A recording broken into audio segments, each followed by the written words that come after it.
Now I'm going to use this crystal with the 2 loops on either side of it to connect these 2 flower pieces together. In order to do this, we need to open up the loops a little bit using the needle nose pliers. Just put the plier inside and just pull it apart a little bit.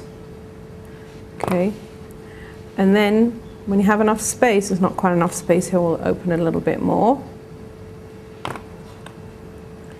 You slip the flower in, then open it up. There you go.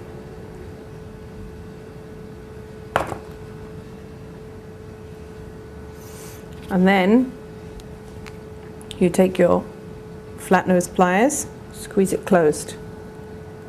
So you're reclosing the loop again, basically. We'll do it on the other side. So when you're making your loops, you don't actually need to close them fully because you're going to need to open them up again in order to insert the pieces.